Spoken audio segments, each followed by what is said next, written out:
All right, here we go. Another integration by parts problem.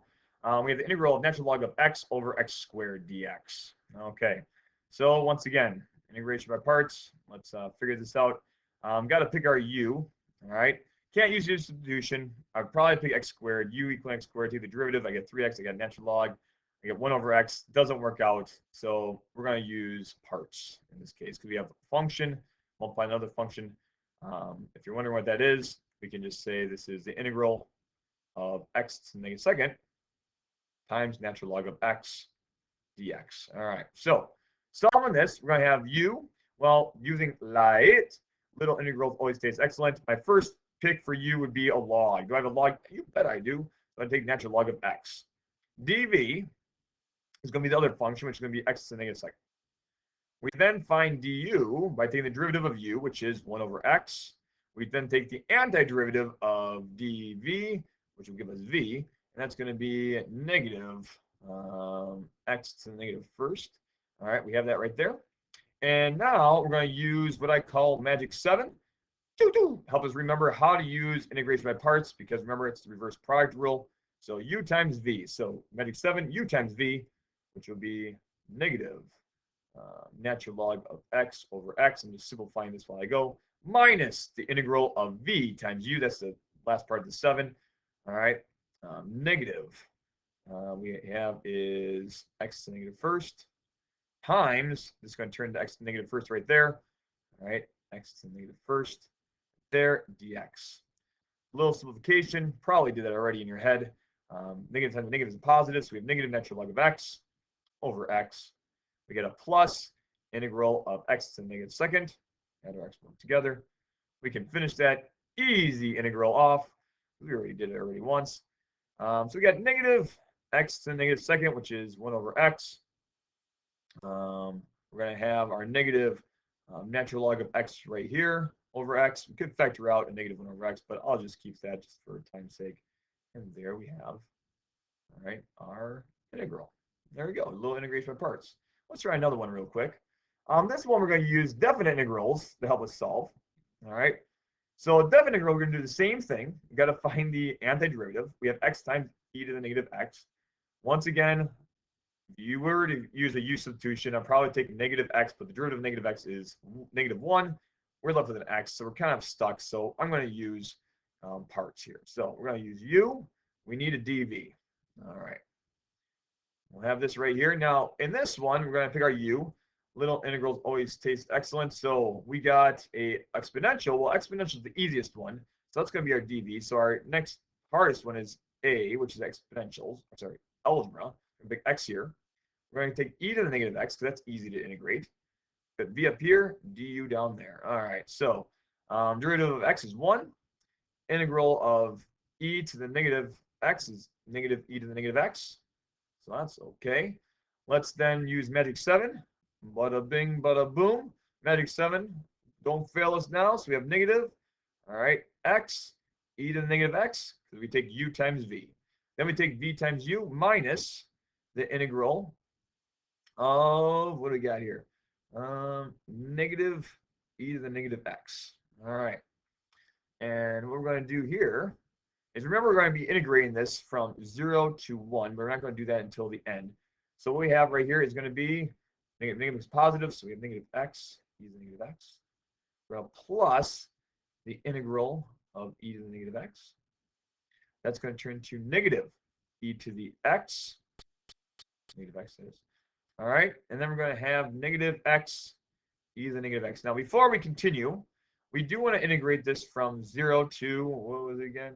Probably remember, 0 to 1. All right, 0 to 1. So I'm just going to make this a little bit easier. I'm going to factor out a negative e to the negative x.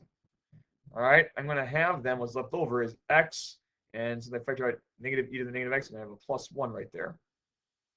And now I'm going to integrate this from 0 to 1, 0 to 1. Okay, so to do that, we just need to plug in our values. Plug in a 1 in there. So we have negative e to the negative first.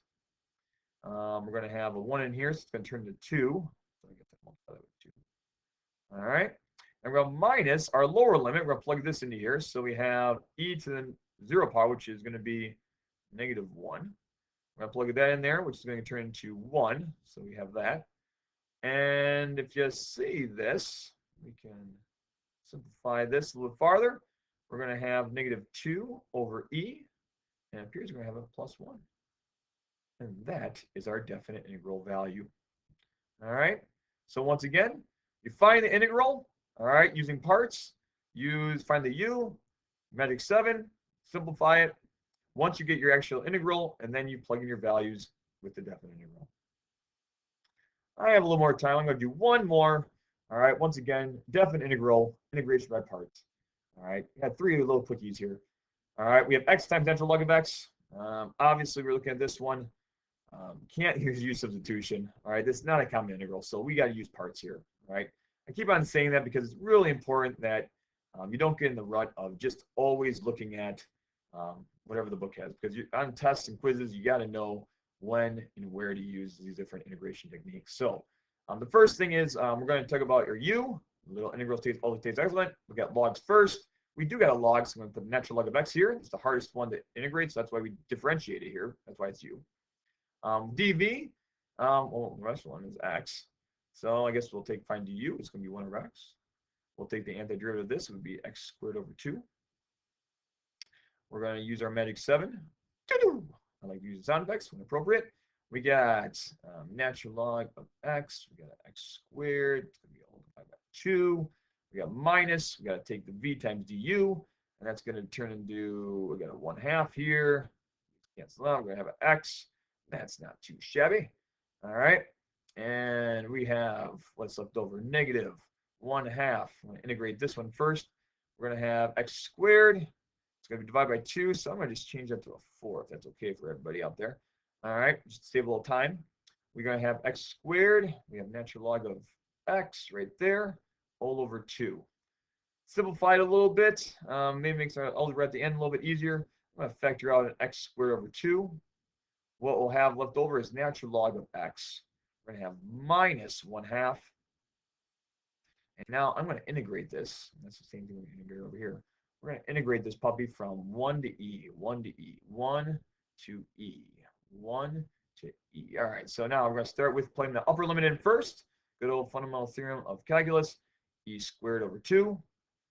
Natural log of e is 1, -1/2, which will be turned into 1/2. Go down a little bit. All right, so e squared, that's 1/2, so it'll be over 4. All right, and then we're going to minus, we're going to plug in a 1, so it's going to turn into 1/2. Natural log of 1 is 0, times, I guess it's going to be -1/2 then.